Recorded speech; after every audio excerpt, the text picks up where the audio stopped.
Tech & Co. Le débrief de la tech. Le débrief de la tech, vous le savez, le lundi soir et le jeudi soir, on prend le temps pour revenir sur les gros titres d'actualité de ces dernières heures, de ces derniers jours. Et on en parle avec nos invités. Justine Bas est avec nous ce soir. Bonsoir Justine. Bonsoir François. Fondatrice de Roomba, et Frédéric Simotel, que vous connaissez, journaliste à BFM Business. Taï Chris est avec nous aussi ce soir. Bonsoir Taï Chris. Bonsoir. Fondateur de On-Off et donc de cette nouvelle appli, album que tu vas nous présenter dans un instant. Exactement. Pour stocker vos photos, pour les échanger, créer des albums, etc. etc. Je connais par cœur, je vous le dis tout de suite. Je pourrais même mieux en parler que lui. Et Jean de Chambure, bonsoir. Rebonsoir Jean. Bonsoir François. Il était avec nous pour cette analyse pertinente sur Tencent. Eh bien Jean, tu peux rester avec nous pour débattre de l'actu de ces dernières heures. Et on va commencer par le gros morceau. C'est Apple. Apple qui va couper le robinet on va dire, des données personnelles sur certaines applis, et notamment Facebook. Frédéric, peut-être introduction, et puis après on donnera la parole à Justine qui complétera. Oui, il faut être utilisateur d'iPhone ou d'iPad, et lorsqu'on va aller sur une application, on va avoir une petite fenêtre supplémentaire qui va demander est-ce qu'on veut bien partager nos données personnelles. Alors attention, c'est pas les données de navigation telles qu'on peut les imaginer, c'est vraiment les données personnelles, quel type d'iPhone, quelles applications on a, la géolocalisation, la géolocalisation, combien de temps on passe sur les applications, etc. Enfin, c'est quand même des informations assez importantes pour tous ceux qui font de la publicité en ligne, parce que pourquoi ? On le sait tous, on nous personnalise une publicité. Alors, beaucoup de gens disent oui, il faut répondre non et tout ça. Moi je dis attention quand même, la publicité ciblée, ça peut être pas mal quand même, parce que quitte à recevoir des pubs, autant recevoir des pubs qui nous intéressent. Voilà. Parce que de toute façon, on en aura tout autant. C'est ça qu'il faut dire aux gens, en fait. C'est pas parce que vous allez dire non que vous allez recevoir moins de pubs. C'est-à-dire, vous aurez tout autant de pubs, mais elle sera moins ciblée. Et en tout cas, ceux à qui ça ne fait pas plaisir, c'est Facebook, puisque Facebook travaille beaucoup sur la publicité en ligne très personnalisée. On a Axel Springer aussi en Allemagne qui s'est plaint ce soir, qui a dit mais nous on va monter au créneau aussi contre ça. Et puis derrière, en plus, on sait que les utilisateurs d'iPhone, d'iPad, tout ça sont plutôt des utilisateurs avec un pouvoir d'achat un peu plus élevé. Donc on se dit on va perdre une manne. En tout cas voilà, à suivre. Et la guerre, parce que ça c'est une bataille un peu de patrons entre Zuckerberg et Tim Cook, se poursuit. Depuis 2017, ils se mangent un peu le nez. Là, ça continue. Alors, je suis en train de regarder si la mise à jour logicielle pour iOS 14.5, elle est arrivée. Regardez, alors je vous le montre, ça y est, je peux l'installer. C'est cette fameuse mise à jour qui va nous donner le pouvoir de dire oui ou non concernant ces données personnelles. Justine, qu'est-ce que tu penses de cette décision d'Apple avec Facebook qui n'est pas très content? En fait, moi je constate au final les GAFA ils sont obligés maintenant de se concurrencer entre eux parce qu'ils sont à un tel niveau que en fait plus personne peut les concurrencer, et du coup maintenant ils commencent à venir les uns sur les autres en termes de marché. Et il faut pas oublier que Facebook c'est 2,8 milliards d'utilisateurs et Apple c'est 1 milliard. Donc je pense que là, ils commencent à s'inquiéter un petit peu Facebook parce que ça peut être un peu dangereux pour eux. Alors, toi qui es un spécialiste de toutes ces applications, j'imagine que tu as ton mot à dire là-dessus. C'est clair, et en plus, ça nous impacte, comme en tout cas tous les fabricants d'applications. Cette restriction, clairement, nous impacte parce qu'on a moins d'informations sur l'utilisateur. Mais moi, je soutiens à 1000% Apple là-dessus. Ah oui, d'accord. Même si mon intérêt personnel est un peu de côté, parce que on est dans un monde où finalement, nos datas sont trop monétisées de tous les côtés, et ça devient insupportable que le business model, on a plein d'applications gratuites, et finalement le client, c'est nos vies qui sont vendues en quelque sorte. Donc mais est-ce que c'est pas le deal finalement ? On a un service gratuit et en échange on partage un petit peu de notre vie privée. On devrait avoir le choix. Par exemple sur YouTube, on a le choix d'avoir YouTube gratuitement et avoir de la pub, ou de payer. Moi, par exemple, je paye YouTube 10 € par mois, et j'ai jamais de pub, et je suis bien content comme ça. Et donc, je préfère... Après, tu as des services en plus, tu as de la musique, des fichiers audio... Oui, on peut l'avoir aussi en background, etc. Donc, finalement, je préfère une société qui me vend un iPhone plus cher, mais qui ne monétise pas ma data. C'est clair là-dessus. Voilà. Est-ce que c'est pas un peu hypocrite de la part d'Apple aussi ? Oui, ils se sont fait taper sur les doigts avant d'en arriver là. France Digital, par exemple, a fait une action auprès de la CNIL, justement, sur le fait fait que de base, ils partaient du principe qu'on était consentant pour donner nos données, justement. Donc, ils ont un peu attendu que des voix se lèvent pour faire quelque chose. Je suis d'accord avec toi, mais quand même, le fondement de leur business model n'est pas basé sur la data. Il est avant tout de vendre, contrairement à Facebook, qui est basé là-dessus. Et puis, Tim Cook, il faut voir la phrase qu'il a. Il dit si une entreprise est bâtie sur le fait de tromper l'utilisateur, d'exploiter ses données et de lui donner des choix qui n'en sont pas, cela ne mérite pas nos éloges et cela mérite d'être réformé. Ouais. Voilà. Tout ça. Il y a un point très très important avec ce qui est en train de se passer là-dessus, c'est que beaucoup de sociétés vont devoir vraiment changer leur business model, parce que clairement, moi je l'ai vu cette fenêtre sur les applications que j'ai téléchargées. Globalement, l'application vous dit, il y a un petit écran en plus que le fabricant d'application ne peut pas customiser, donc il ne pourra pas cacher le texte ou le mettre différemment. C'est un pop-up qui arrivera au lancement d'application qu'on ne peut pas changer. Et globalement, le pop-up nous dit, est-ce que vous acceptez que cette application vous traque en dehors même de l'application sur tout votre iPhone, sur les autres applications liées. Donc clairement, tous les gens ils disent non. Donc ça veut dire clairement que les gens, vu que tout le monde va dire non, moi je dis non tout de suite. Est-ce que je veux que telle application soit au courant, toutes les autres applications que j'ai, etc. Évidemment non. Donc il faut se réinventer sur les business models. Jean, je suis très d'accord avec toute l'intelligence de ton propos sur ça. Simplement, si tu prends qui est Apple pour les gens, c'est quand même un fabricant de téléphones et d'ordinateurs. Donc si tu te transposes quelques années en avant, imagine Sony ou Panasonic qui explique à BFM ou à France 2, écoutez, vos publicités, ça va être d'une certaine manière parce que mon téléviseur, il fonctionne d'une certaine façon.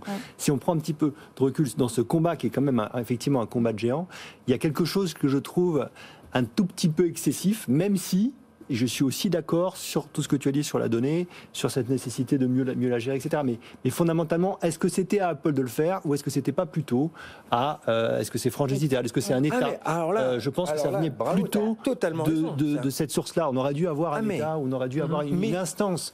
On rêve franchement, je vois pas un État nous donner le choix entre avoir de la pub ciblée ou non. Non, mais ça veut dire qu'il s'autorégule. Ou une législation, tu vois, une législation qui amène en tout cas, ces géants à d'une certaine façon. Tu as totalement raison. Et ça, c'est vrai que c'est dommage d'en arriver là. C'est dommage de voir le manque d'un État ou de la Commission européenne d'être en retard sur le train. Parce que le problème, la technologie arrive super vite. Avant que ça arrive aux oreilles de nos politiques, ils ont déjà 5 ans de retard. C'est clair avec le RGPD, mais le RGPD, ça a tout de suite été contourné avec la fonction « OK, j'accepte » et puis on a accepté. Mais le RGPD, c'était une façon d'essayer de réguler ça. Mais les éditeurs ont tout de suite trouvé. Alors je dis pas contourner, parce qu'ils sont pas malhonnêtes. Quand même, on est obligé de RGPD. Nous, par exemple, sur ma boîte, quand le RGPD est sorti, j'ai été obligé de me mettre à la norme parce que si je n'étais pas RGPD, ça devenait un vrai problème. Et donc, le fait d'avoir ces restrictions m'a obligé en interne. Par exemple, je me rappelle plus, mais je crois de tête, tu dois garder les datas pendant un an. Après, tu dois les effacer. Tu dois donner accès, etc. aux utilisateurs. Mais c'est une petite brique. Mais tu as raison que ça devrait être beaucoup mieux fait chez nos politiques. Bon, très bien. On pourrait parler des heures de ce sujet. Là, il y a des choses. C'est vraiment, en plus, un peu délicat. On verra. Ça sera intéressant de voir si Apple ou Facebook nous communiquent les statistiques de gens qui ont dit oui ou non après l'installation de cette application. Je vous le disais, ça y est, elle est arrivée. Donc c'est à partir d'aujourd'hui que le séisme va se provoquer, parce que lorsque vous allez installer votre nouvelle mise à jour sur votre iPhone, à chaque fois que vous lancerez n'importe quelle appli, on vous demandera si oui ou non vous acceptez d'être traqué. C'est quand même une petite révolution. C'est bien. On enchaîne avec les podcasts. Les podcasts qui existent depuis très longtemps, mine de rien. Mais il semblerait que ça s'accélère, notamment aux US, où l'audience des podcasts est monstrueuse. Je me demande si elle ne dépasse pas les radios traditionnelles aujourd'hui, les podcasts. Tellement c'est important. Il y a même un business qui se crée derrière. Justine, tu voulais en parler. Et on voit que même les géants du streaming, comme les Spotify, etc., se mettent au podcast et aux podcasts payants aussi. Ouais. Moi, je pense à tous mes amis entrepreneurs qui sont lancés dans les podcasts. Là, ça explose. Je me dis, c'est bien, ils vont se faire de l'argent. Donc, je suis content pour eux. Mais justement, en parlant de Spotify, c'est marrant parce que y a deux stratégies différentes. Spotify, là, va plus se lancer sur du contenu pour les enfants. Tandis que c'est Apple, en fait, qui va, encore une fois, on en reparle, qui va commencer à faire payer les podcasts. Donc, je trouve que les deux stratégies, c'est marrant. Ils vont pas du tout sur les mêmes choses. Ils voient du potentiel... de façon différente. Est-ce que on est prêt à donner un petit peu d'argent tous les mois pour écouter du contenu exclusif en audio? Justine, non? moi, je le fais déjà tous les mois parce que j'ai jamais le temps de lire des livres, donc j'écoute des livres audio. Oui, mais c'est autre chose, ça. C'est autre C'est pas chose. du podcast, mais tu es prêt à investir de l'argent pour écouter des choses. Je trouve qu'on est. Ouais. Non, Il y a quand même une similitude. Hein. Je pense que ça va être de la guerre des contenus, ça va être de la guerre des contenus autour de l'exclusivité. Donc, est-ce qu'on va accepter ou des avant-premières, c'est-à-dire peut-être que avoir l'interview de, je voyais d'Elon Musk, par exemple, oui, ou- d'Elon Musk, ou tiens, je voyais une interview dans Le Point là de Bernard Tapie. Les gens veulent savoir un peu, de dire, bah tiens, 3 jours avant, vous avez l'interview en podcast de Bernard Tapie et vous payez 1,50 €.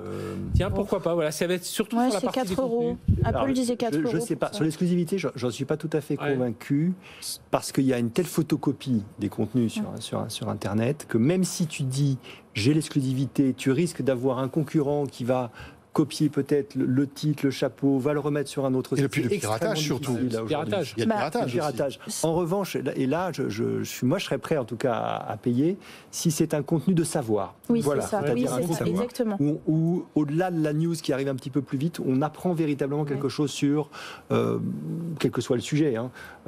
Oui, de la valeur ajoutée. Voilà, un vrai contenu de savoir, là oui, je Oui. pense qu'il y aura probablement du payant Je et suis ça d'accord. peut marcher. Moi, c'est ça que je reproche un peu au podcast, c'est qu'en fait, du coup, tout le monde peut créer un podcast et du coup, tu peux entendre l'avis de tout le monde.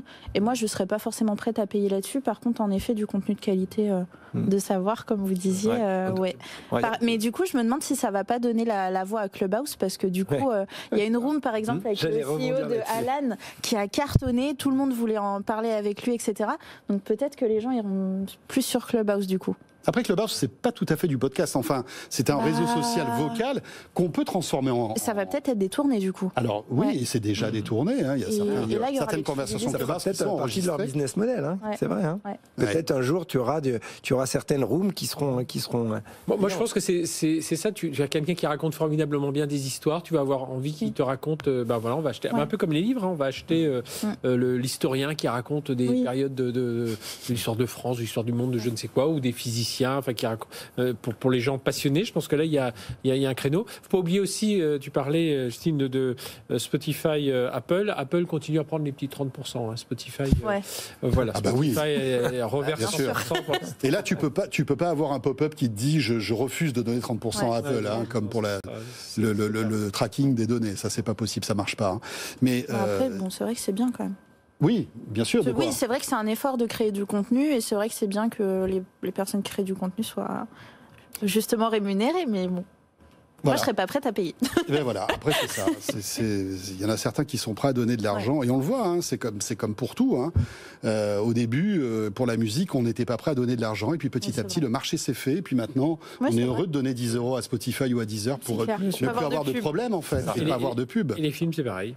Et les films, Ouais. c'est pareil. En tout cas, en termes de monétisation, je pense qu'il y a aussi un switch qui va arriver même sur les réseaux sociaux traditionnels. Oui. Il y aura un moment, peut-être d'ici 2 ans, 3 ans, où les réseaux sociaux vont commencer à vous dire payez un prix par mois et n'ayez pas de pub Oui, c'est dans vos vrai. réseaux Ouais, mais sociaux. comment on va faire, Taïk? Parce que entre Netflix, Spotify, Amazon, Ouais, moi, ça me revient tes cher. bouquins en ligne, ça va nous coûter une fortune. Et je pense que en fait, cette somme qu'on alloue tous les mois n'est pas extensible à Oui, mais crois c'est que juste c'est de la 80. transformation, je crois. Il y a une étude l'autre jour. En France, c'est 80 € en gros on dépense entre les Spotify. Oui, mais je crois qu'il y a les consommations télécom comprises dans ces 80 €. Ouais. Je crois bien, je crois qu'il y a l'abonnement télécom. Oui, mais au final, c'est une transformation. Avant, on payait notre place de cinéma, le CD, etc. Et du coup, c'est juste un budget qui est transformé sur un autre type de contenu Oui, de sauf que plateforme. en théorie, le cinéma devrait revenir, Justine. C'est Oui, ça. j'espère. J'espère. Les pauvres. Donc, il faudra quand même garder un petit peu d'argent pour aller au cinéma. En tout cas, je le souhaite et je l'espère.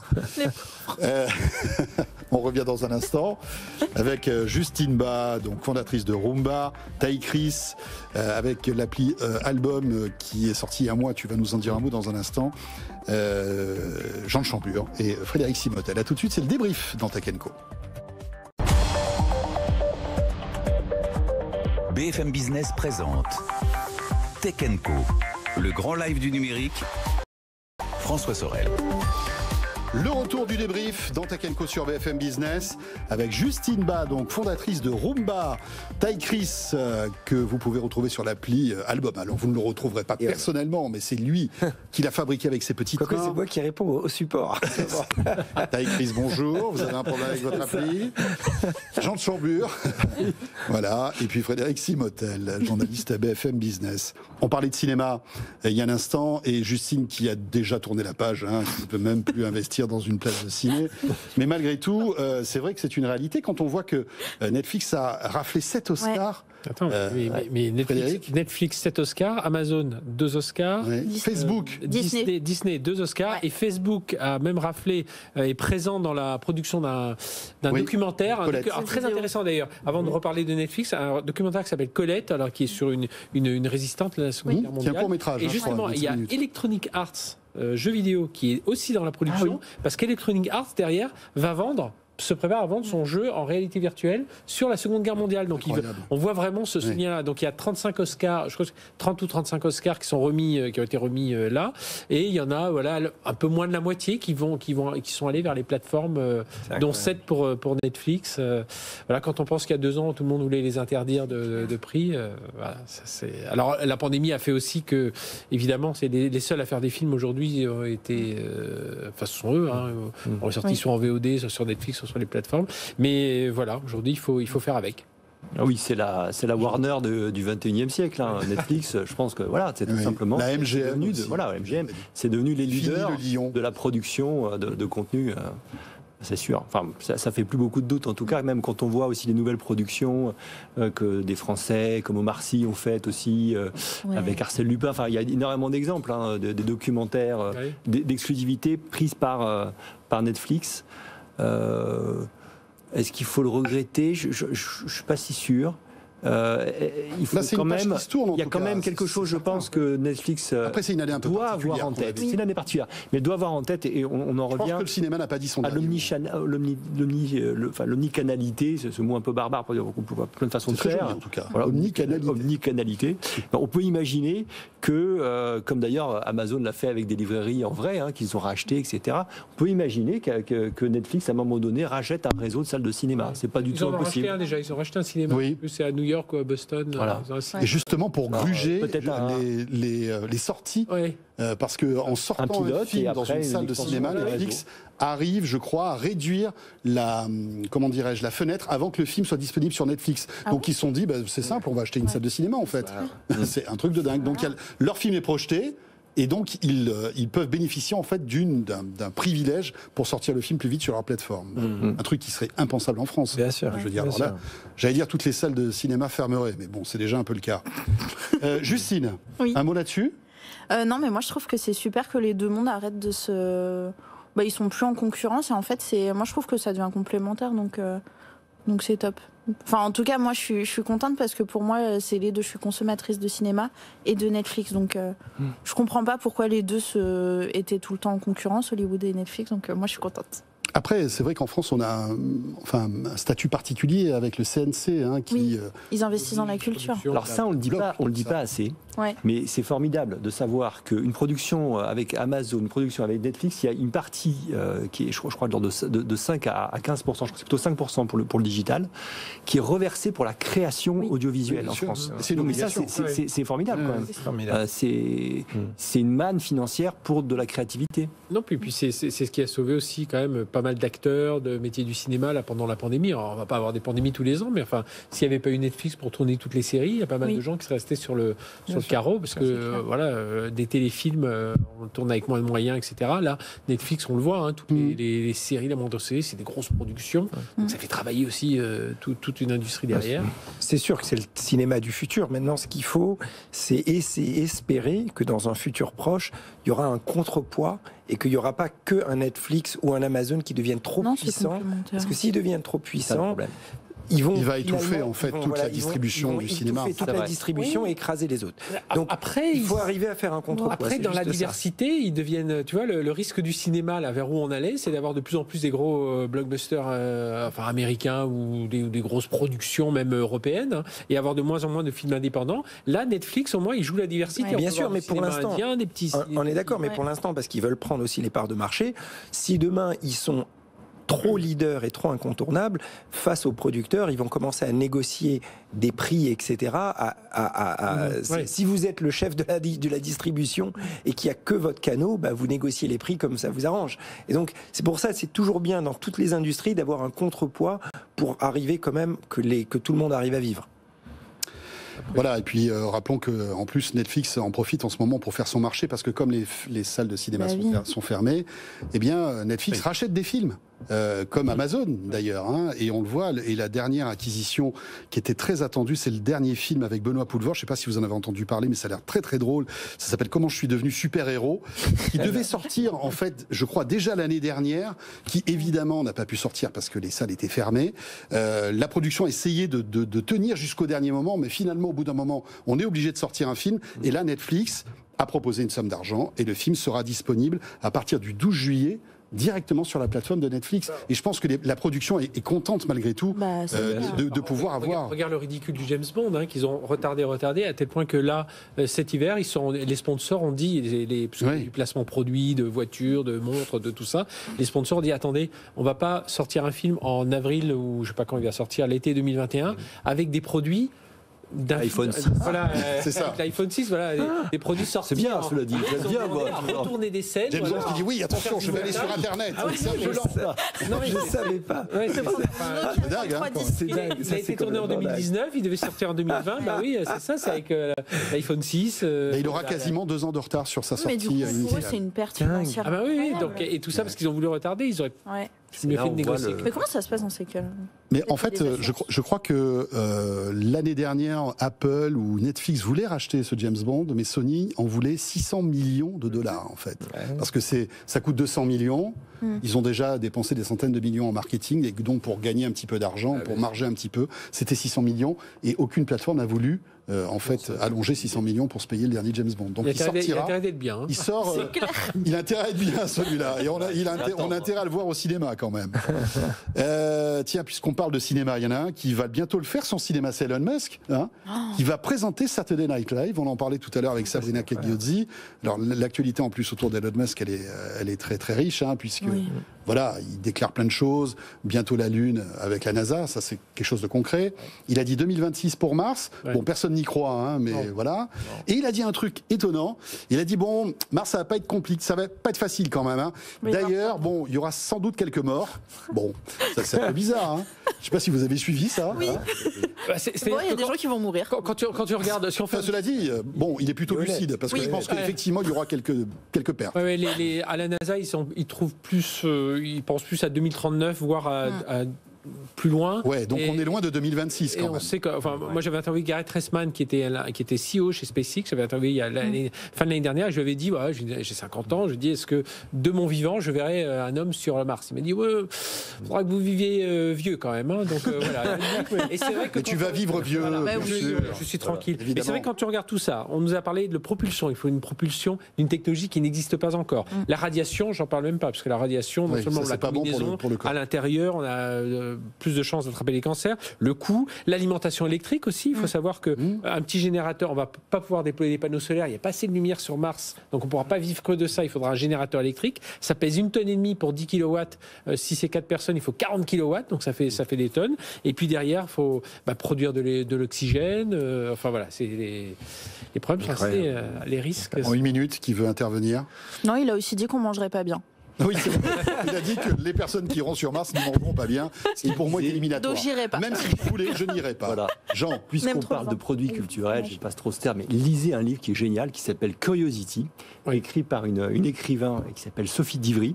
C'est l'histoire de cet engin qu'on appelle un rover, qui se balade sur Mars et qui raconte un petit bijou littéraire qui en librairie. Qui a été lancé en 2012, non? C'était la précédente expérience avant Persévérance, je crois, Curiosity. Et puis Elon Musk, quel coup de génie quand même.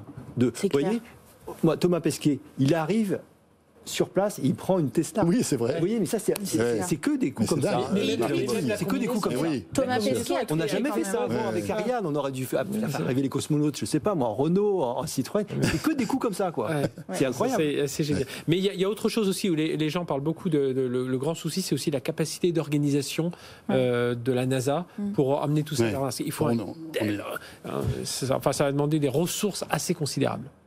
Eh bien voilà, c'est terminé. Taï Chris, merci beaucoup. Merci. L'appli Album, si vous voulez télécharger une nouvelle expérience en matière de photos, partager des albums, sauvegarder, partager ses photos en quelques clics, c'est l'application Album, et avoir un deuxième numéro, c'est l'application A9. Eh bien voilà. Eh bien, Justine Bas pour Roomba, on aura l'occasion d'en reparler. Tu reviendras nous en parler bien sûr. Oui, Justine. on est toujours aussi bien reçus. Voilà, parfait. Jean de Chambure, merci. À très vite pour ton analyse toujours pointue sur la Chine. Et merci à Frédéric Simotel. Et dans un instant, Frédéric, tu restes avec nous. Les 3 titres d'actu de ce jour. On va reparler d'Apple d'ailleurs. À tout de suite.